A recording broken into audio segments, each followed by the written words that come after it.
our first speaker today. I did actually mention Howard Choi, a respected member of the feng shui community of long time, who sadly passed away this year. And a colleague of his is going to share a perspective, tribute to Howard, and that's Luigi Straffi, who's currently based, I believe I know you're from Rome, I think you're based in Rome now, Luigi. Luigi's an architect and designer, and he's an interesting long-standing career. In the 1970s, he was involved in radical architecture and design movements. And of course, being involved in that and in projects on bioarchitecture and ecological design, very much ahead of its time, I would say. That would lead anyone to a deep yearning for understanding of feng shui. And that's what he set up his own school in Rome in 2007, but made a collaboration for a European school with, or an international school with Howard Choi, which is called the Feng Shui for Environmental Designers. And that's interesting, isn't it, to bring this knowledge through a knowledge of architecture for environmental design. So I'm going to pass the baton to you, Luigi. Welcome you. Thank you to share. Thank you. Thank you. Thank you, Gina. Can I share the screen? Please excuse me if I read my speech. I'm not fluent in English, and my pronunciation too isn't great.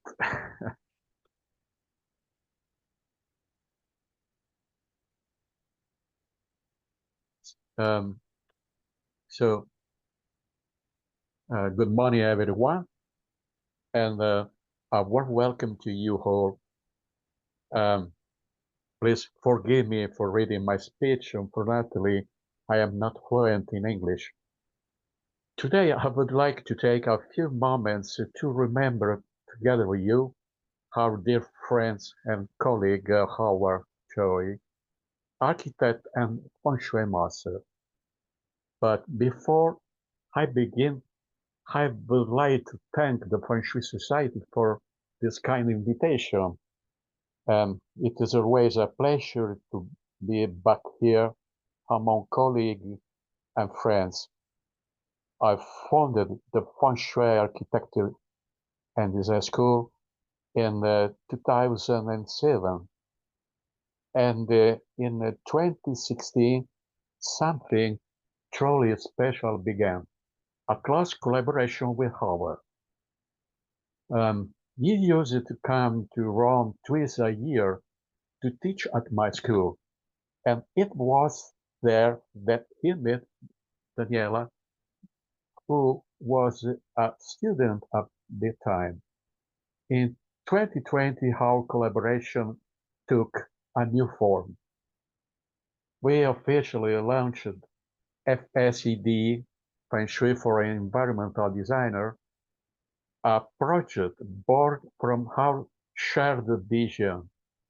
Howard, Daniela, and myself, three architects passionate about Feng Shui, with one common goal: to create an open intercultural school founded on a deep love for teaching beyond the usual boundaries.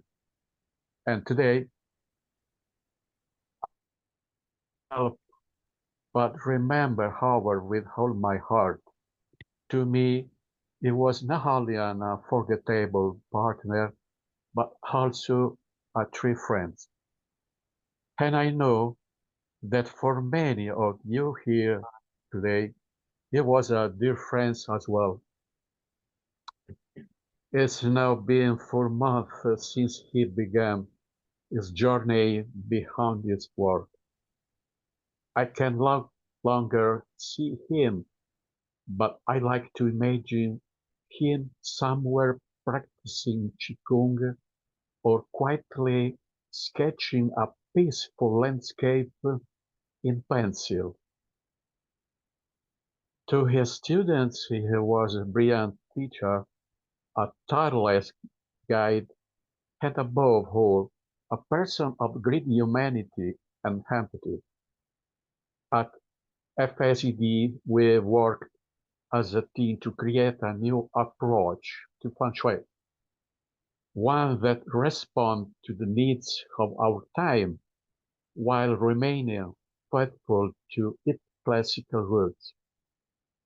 That's how our experiment approach was born, one that today is supported by a growing digital library of case study and written materials.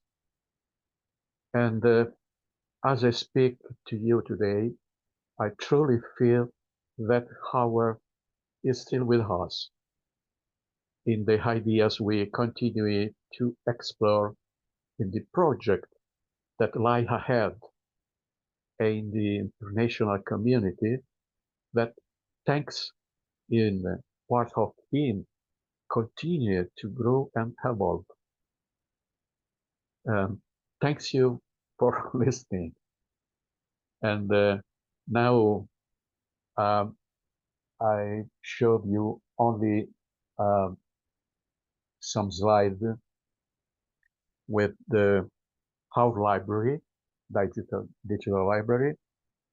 The FSED library is the result of 5 intense years of Feng Shui courses and masterclasses taught by the FSED teaching team, collected in a digital library of illustrated PDF books and lessons recordings. Howard Choi, with his legacy of knowledge and ethics, is the light that illuminated this work. We hope it has served and continues to be a source of inspiration for Feng Shui students and researchers.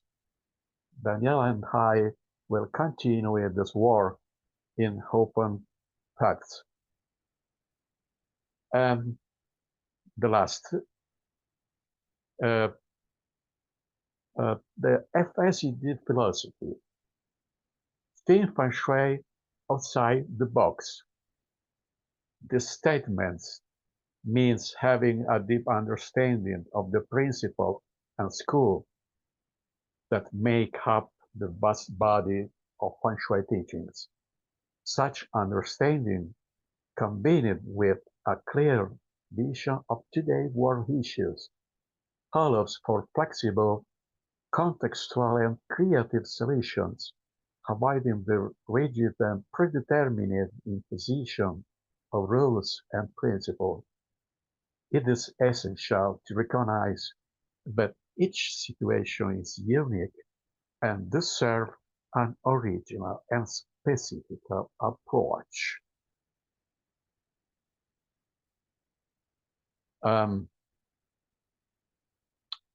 What does in the future hold for FSED? In the near future, FSED will continue to be a Feng Shui training school for those who identify with its experimental methodology. Here, the skills of qualified Feng Shui consultants will be refined, enabling them to work behind rigid frameworks and without drifting in the misleading New Age interpretation. Thank you for your attention. Luigi, thank you very much. That's really lovely. Lovely to hear about Howard. And now we're going to talk to your partner in your endeavor with the Feng Shui for Environmental Design. That's Daniela Pastori. We're inviting Daniela now to do a presentation. She's going to do a case study. Daniela is a landscape architect and Feng Shui consultant. She has been studying and since 2015, integrating classical Chinese Feng Shui into her practice, is teaching this new holistic design to architects, which is something that's much needed people involved in the building of communities and new homes really will benefit from having this knowledge. And in 2024, she launched her own brand of deep feng shui, a deeper level of learning. So Daniela, I'm going to invite you to give your presentation. I think it's 20 or 30 minutes. You actually know. I'm going to retreat and let you bring up your slides. Yes. Yeah. Thank you very much. You're welcome. Welcome. Okay. Yes. So here we are. Can you hear me? Yes, I'm muted. Perfect. Thank you so much. Yes. So I first would like to thank you, Gina, and the Feng Shui Society for this invitation. It's a great honor and opportunity. Also, I would like to thank all the participants to this meeting, because we share this passion, this love for Feng Shui. And I would like to thank you, Luigi, for this introduction and this tribute to Howard, because each time that I listen to Luigi talking about Howard, I come in touch with my emotions about all the years that we spent together, but most of all the spirit that was connecting us and probably still connect us in what we do. I had the privilege to work with Howard for 5 years. This is when I think about it, I'm extremely grateful, because it was a cooperation. It was almost a daily cooperation for 5 years, because by creating these courses, we always were challenging us so much in proposing new topics, but also always reinforcing the methodology that we were also developing and challenging each time. And one of the most nicest aspects of the courses, I think, were the case studies. We asked the students to propose case studies that they were working at as professionals, or something related to their own experience. And when I was asked to choose a case study, I immediately know I wanted to bring this one that I will show you, because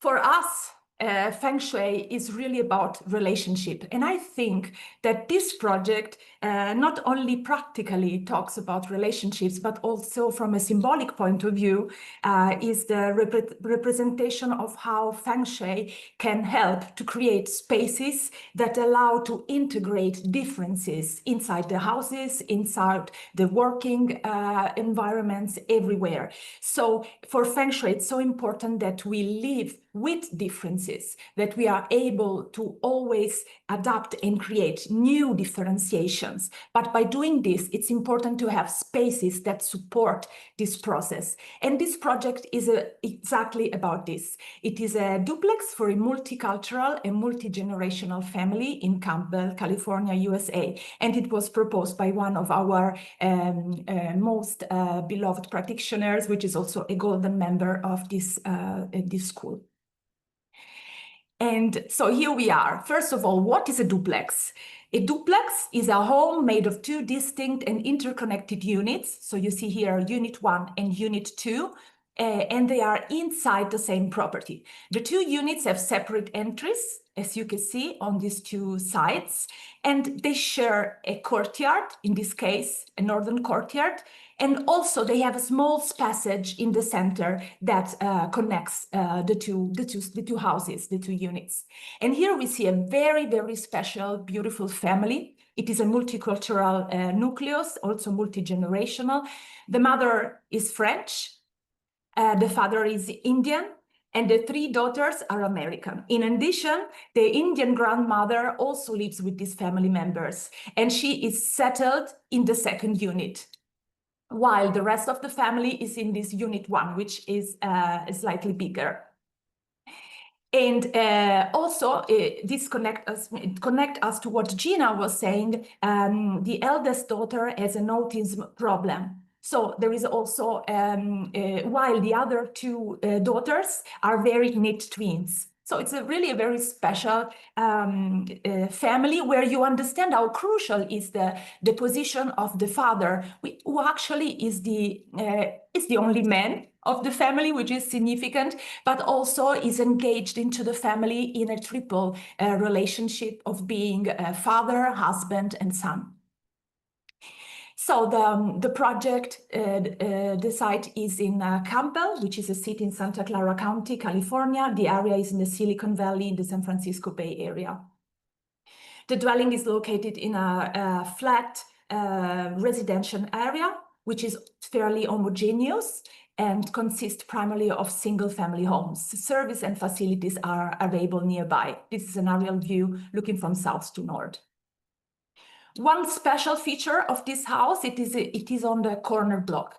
And we know that the property on the street corner has greater potential than a central one because it has more access opportunity from the street and therefore has greater flexibility in the use. The house, as you see, is oriented according to the cardinal directions. And in fact, we see here the entries. The unit 1 has got both entry door and garage door on the south side, while unit 2 has got entry and garage door on the east side. Here we see some picture approaching the property, here moving from west to east. It's interesting to see how the boundary of the property is structured, or better, not structured, because you see that the vegetation is recede on the facing, and actually there is not a real efficacious containment along the property. So here we see the facing with entry door of unit 1 and garage door always of unit 1. We go along the corner, and so we turn around the property to reach here the second unit, which has its own entry here and with the garage entry at that point. And here we see the regional organization of the two dwellings. Unit 1 is clearly defined by the red line, is where the 5 occupants, the family with the 3 daughters live, while Unit 2 is the yellow one, where the Indian grandmother lives, but also the father's home office is located. Interesting to see that the two units are connected by this blue connection space, which actually puts in connection Unit 1 to Unit 2, and also put in connection this, let's say, this transition space to the courtyard. The courtyard is actually connected to the transition space and also directly to the kitchen of Unit 2. We can appreciate already a little bit how is the organization. We will see some pictures. So we will enter first in Unit 1. We will look at the living and the passage to the dining and kitchen, and also we will take a look to this long corridor and to this huge garage. And then we will move to Unit 2. We will enter and mainly focus, we will look at the living, mainly look at the kitchen, which is the one which is directly connected to the outside and to the connection space. So this is the living of Unit 1. And here on this side, you see the door leading to the dining room, which has a good potential to connect to the outdoor space, which is not big, but actually can be used. And on the other side, we see the filter to the kitchen. Here we see the long corridor at the entry. And on the other side, the garage, which actually, even if it's very big, it's used as a deposit. And here we take a look to this connection space, as you see, connecting directly to the courtyard. This is the courtyard, which is facing north. So actually, it's not that sunny. And now we pass to Unit 2. We have here the main entry. We see that the main entry has got a wheelchair ramp in the outside, together in the occupying, let's say, this outside area. This is actually let's say the larger, the wider area on the outside that has potential to be used. Look how they tend to recede the vegetation along the facing and less along the boundary. This is interesting because they do not really annex this space. You see, this is one of the topics that we will look at. The same we see here. And here, entering Unit 2, we see the living room and the Indian grandmother's kitchen. So let's go on. Now we will treat aspects related to the human chi. So most of all, we are trying to deeply understand what are the needs of the family. So, and the mother who asked for the feng shui consultation tells us that the building was built in 1964, so P6. The family settled there in 2010. When they bought the property, they made some internal renovation, but at that time, in 2021, the family was asking for a feng shui consultation to undertake another renovation. And they ask for a core where they can meet. So for the most important request is about to have a space where all these family members can meet and have family lives. So the family loves most the good sun exposure of the property, the amount of internal space, the division into 2 units, and the ease of access to both. What they do not like is the lack of fluidity between spaces, the bad use of the large garage, which is wasted as storage space, the insufficient connection with the external spaces, and the lack, as we were saying, of a larger space where family can gather. And this is very important. It's something that we always do when we have a case study. We make a detailed list of all the objectives of the feng shui consultation. It's a way to have a very clear relationship to the client, and also for us to always maintain an adherence, a connection to the reference which is given, in order to stay on the points in this case. I will read them because it's important to understand what are the objectives that we are going for. So remove the 2 fireplaces because they are not used by the family. Modify and make the garage space more useful and practical, since family is lacking living space for larger group gatherings. Improve the overall flow, and with modest construction changes, create space that has better flow and functionality for family and their in-laws. Plan possible space or room for future assisting living or nanny helper, or create a guest room space.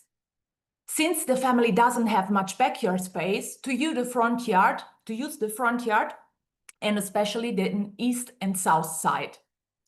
Create transition that both sides, family and mother-in-law, can gather. Mother-in-law loves to cook in the kitchen all the time, also likes to rearrange the in-laws side for the better flow, and also enhance this nice potential. Family is open to suggestion that could be short and long term. They plan to stay in the house for the next 10-15 years. Maximize the value and merge the house in such a way that in case they want to sell it, or to sell only one part of it in the future, that they gain value.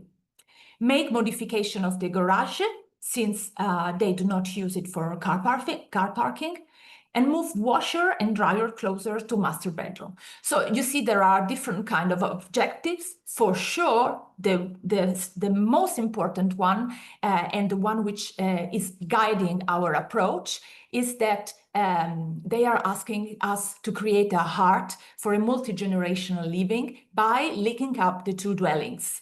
So our question is, how can we create a vibrant space where the family members can meet and can cultivate the relationship harmoniously? How can we create this beautiful space that connects the 2 units by maintaining the identity, but creating a new space where the family can gather? And for us, for sure, as architects, it's also about giving a very good quality to this space. So our contribution to the project,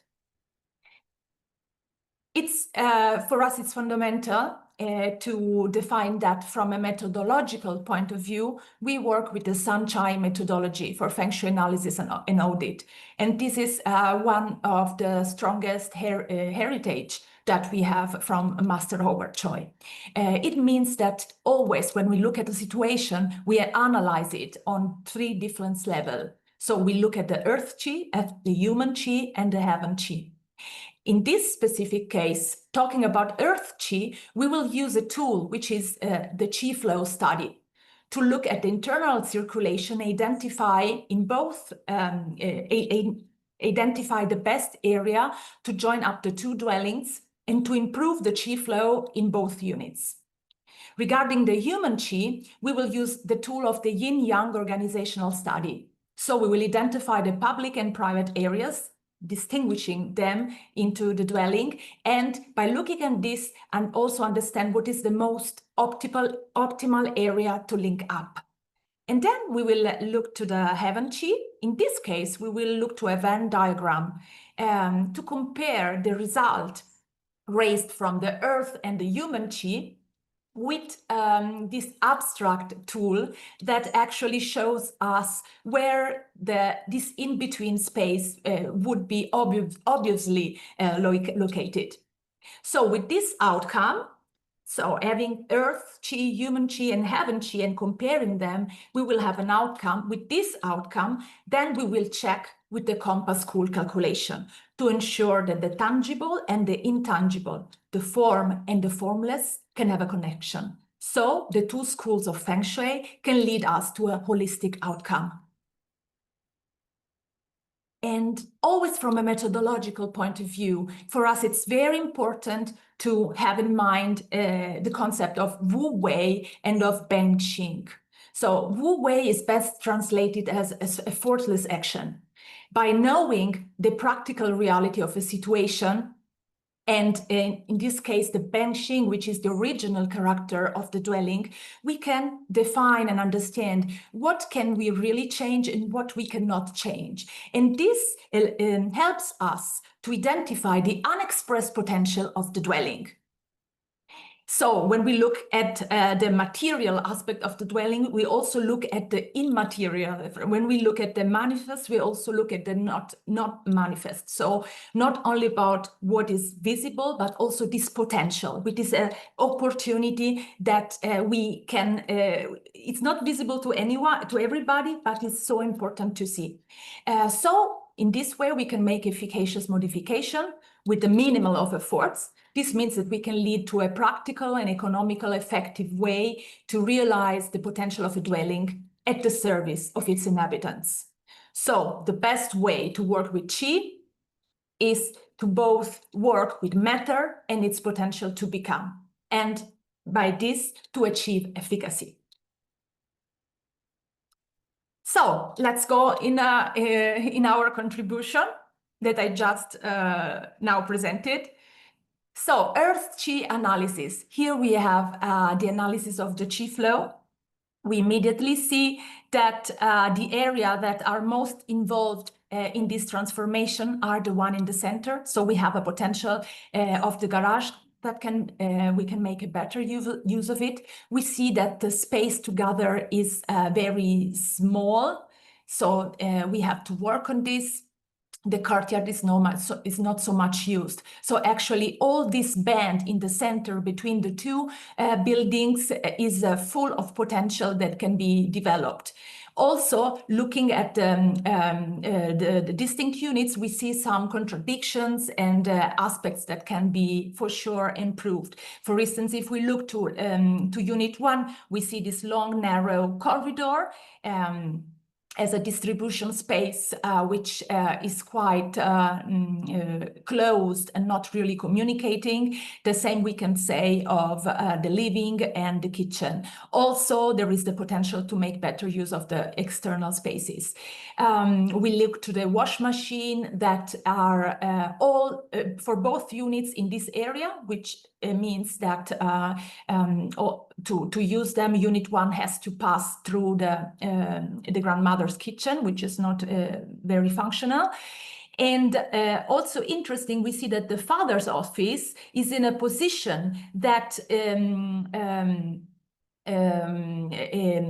let's say that in order to reach it from unit 1, he also has to pass from the kitchen. So actually the chi flow that connects to it is not ideal at all. We know that the kitchen is a very important space for the grandmother because she loves to cook. And so according to this, in looking to the chi flow, we register many information about the way that we can, let's say, make it more fluid. Then let's go to the yin and yang organizational study. We simply make the distinction between the night areas, which are the blue one, and the day areas, which are the red one. For sure, this communal space, this heart space of the house, should be also an element which is able to connect the yang areas of the two houses. And it is very interesting because they are somehow reversed. So you see they connect on this diagonal, and exactly on this diagonal we already have two connections. So actually accepting and looking at the beijing of the house, we already get information what is the best way to connect the daily area with this cross connection between the yang areas that, let's say, suggest us also to create as a larger space by getting some space from the garage which is not used. And here we look also at the potential of improved chi flow, connecting the yang area, so making the yang areas more fluid, and to connect directly with this new resource, this new bigger space that will be both accessible from unit 1 and unit 2. But it will happen in a let's say, distinct way. And we look at the heaven chi with the Venn diagram, which actually is simply the idea of looking what is the obvious place where the meeting between the two happens. And for sure it is in the middle, as also the earth chi and the human chi is confirming. And here comes a very deep point for me, because it's always about the connection between yin and yang, and this third element that comes to birth. So when two separate entities connect by sharing a space of integration, a third being is born, a space that has a plus value and that allows both distinct units to live a new life. So this space of integration becomes the heart of the house.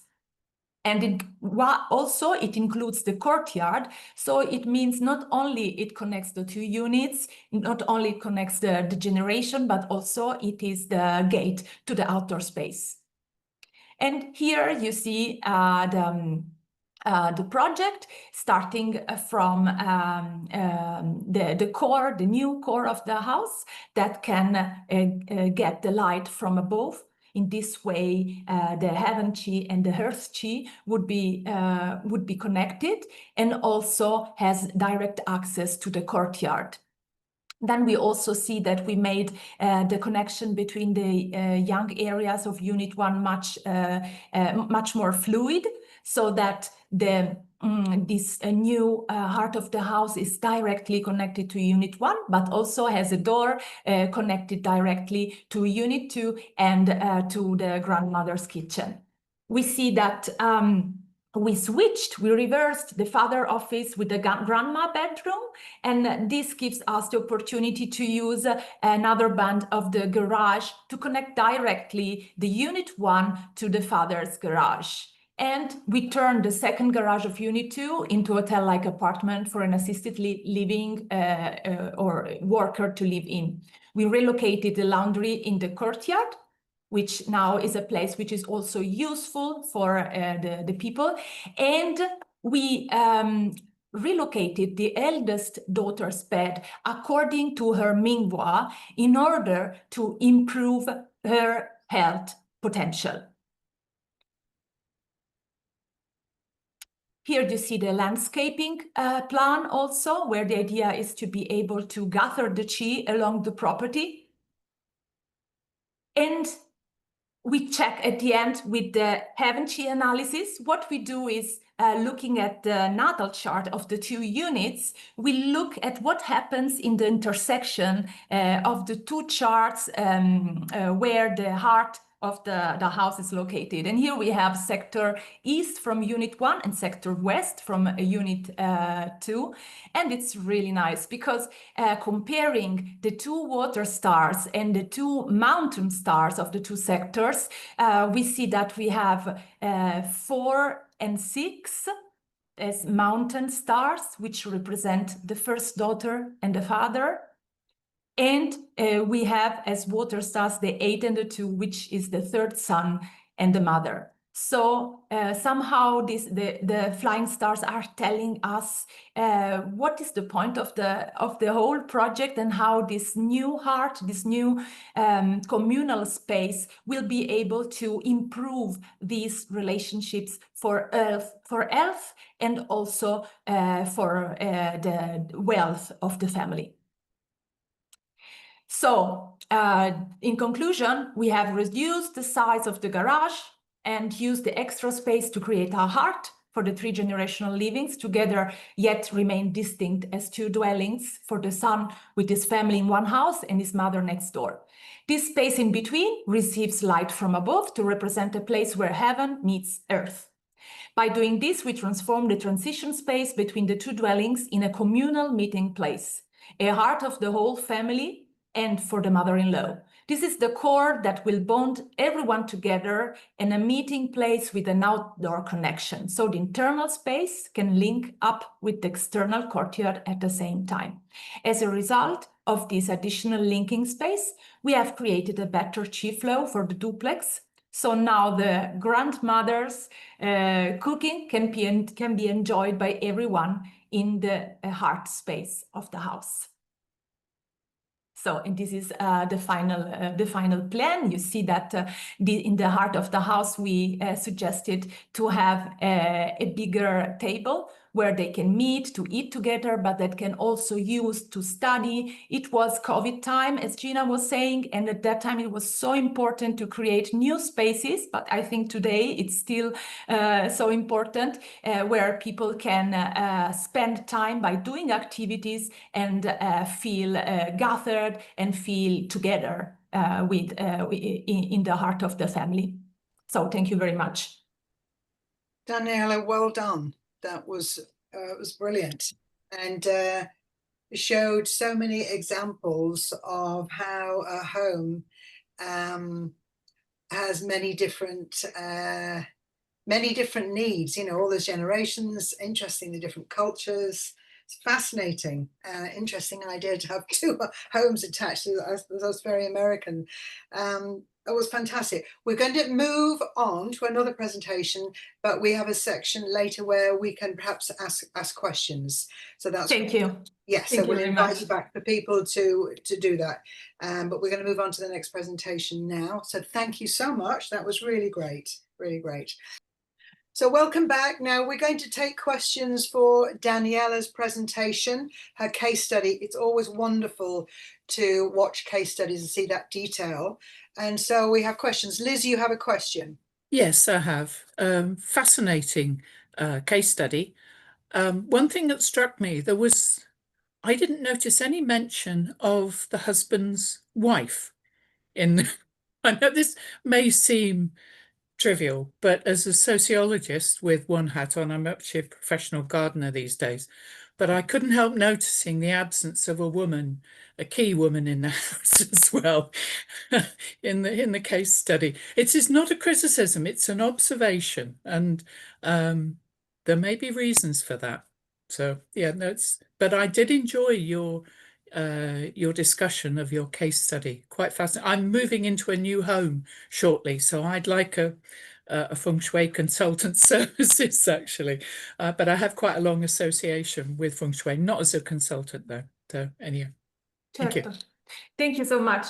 Actually, the wife is the person who asked for the feng shui consultation. So all the objectives that we listed are the result of her point of view.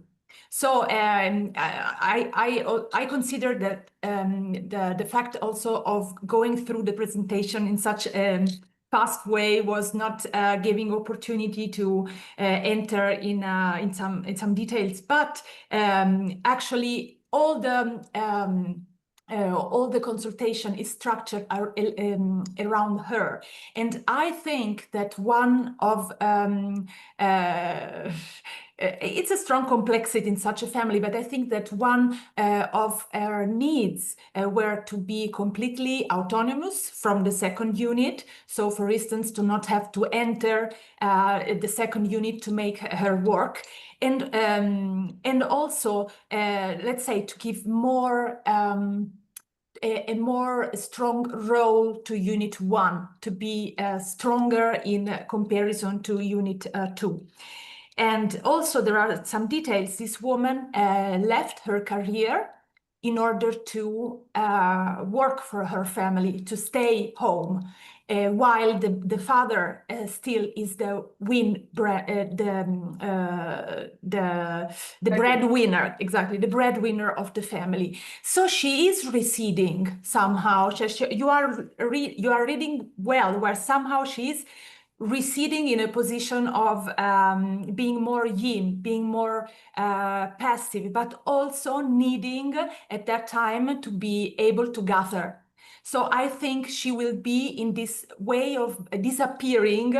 She is really the heart of this new gathering place, where all the beautiful Nani is somehow present, can give her richness, but at the same point is also, let's say, it's also contained in her room. I got the impression that grandma, and no disrespect to grandma either at all, was, how can you put, not exactly dominant, but there was a power imbalance there somehow. There's a possible a cultural aspect to this. The family is partly Indian, is that right? Yeah. But, yes, the grandmother and the son are both Indian, so yeah. They somehow the majority. And for instance, to move the father's home office in a way that this is closer to Unit 1, that is directly accessible from Unit 1, is also a way to change a model. I mean that the son is autonomous, doesn't have to pass along the mother's spaces to go in the space where he is adult. You know, he is adult and he has his own family. So I think this is also part of the fact, but are aspects that during the consultation for sure raise, and not always it's easy to enter in these relationships when we make a very fast communication. But thank you so much for going and and asking in this direction, because it's really part of the consultation. It's the most lovely part, I think.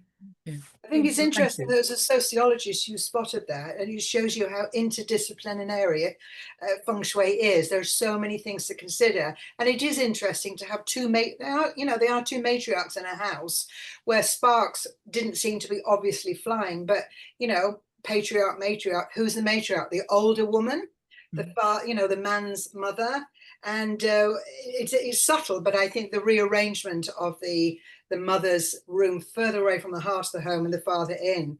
These are very interesting and subtle dynamics. So it was great you flagged that up, Liz, and it was a great answer, Daniela. Thank you. I've got a couple more questions here.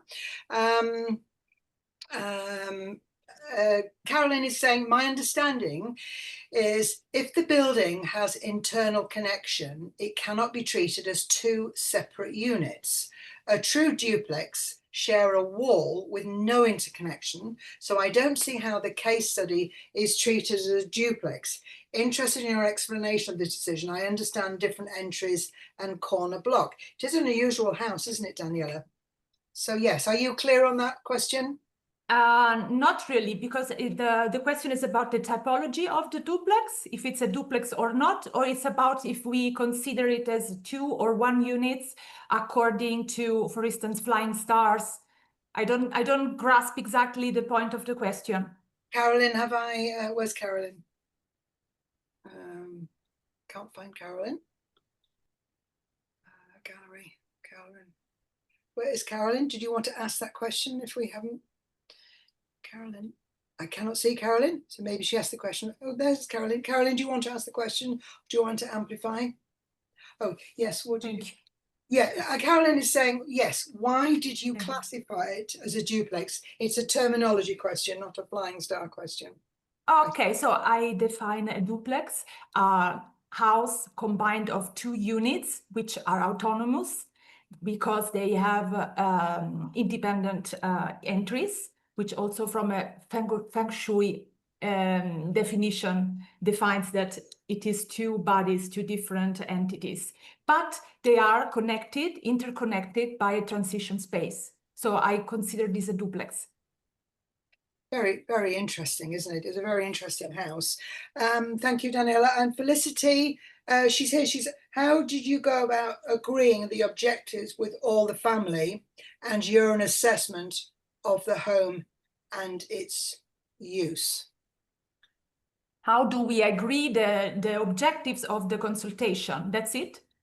Yeah, Felicity, do we need to amplify that question? Is that okay? Are you clear, Daniela? Yeah. I'm going to add the spotlight. Felicity. Hi, hello. Hello. Did you want me to clarify the question? Yes, just so that Daniela understands. Well, I just thought as a feng shui environmental architectural practitioner, you might go into a situation where you can very quickly assess what the problems are and the solutions. And how do you navigate that with what the different family members are saying as to what they want you to do? Okay, so for me, I understand behind this question that probably you are mentioning the fact that there are some needs and objectives which are explicit and are somehow people are conscious about the needs. Other aspects are more implicit. Let's say that are somehow needs and objectives of the project that we have to get with our intuition. So we always work in a way that our objectives are very concrete.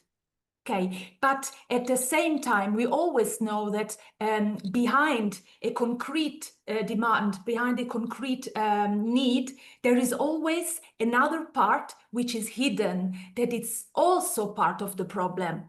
And this is a kind of, we learn to listen in the sense that we don't only, it's always a yin and yang consideration. We always question the need from another point of view, from the opposite one. By doing this, which is something that we, with our methodology, do somehow in a heart of thinking method, we somehow get more intuition about some connection and correlations that gives us information. And so at one point, it is about some concrete transformation, but everything talks about relationship. So if I can just add one point, I was thinking to this some minutes before. The two houses, the two units at the beginning were showing the shoulders to each other. They were not really communicating, and the transition space between was a space of periphery.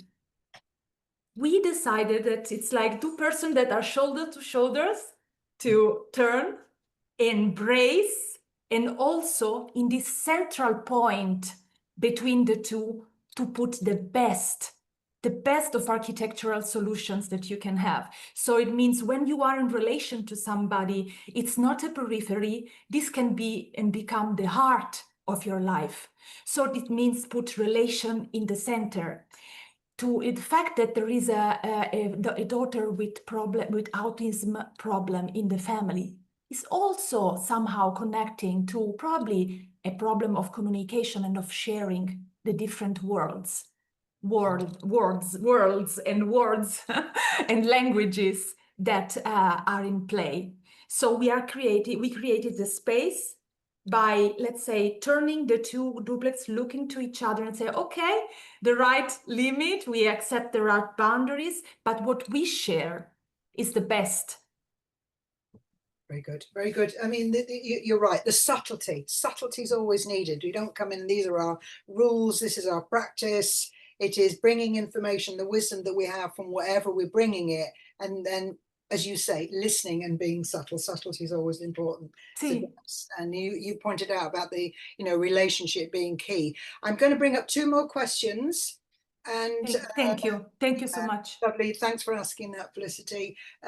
Ron, first question, did the renovation get done? When I first saw the family, I first saw an I Ching hexagram number 7, the army. The army. Okay, so I mean, this is a case study that we received from a practitioner, a professional practitioner that participated in the course. So we were not directly involved with the family.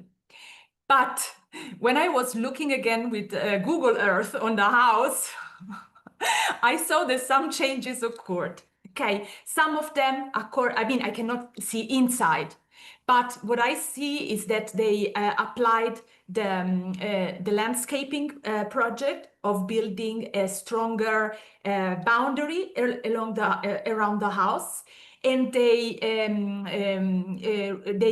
made some modification to the roof because it changed color, and they also used some photovoltaic energies. They integrated photovoltaic energies. I did not see that they created the sky well. Or the sky window that we suggested.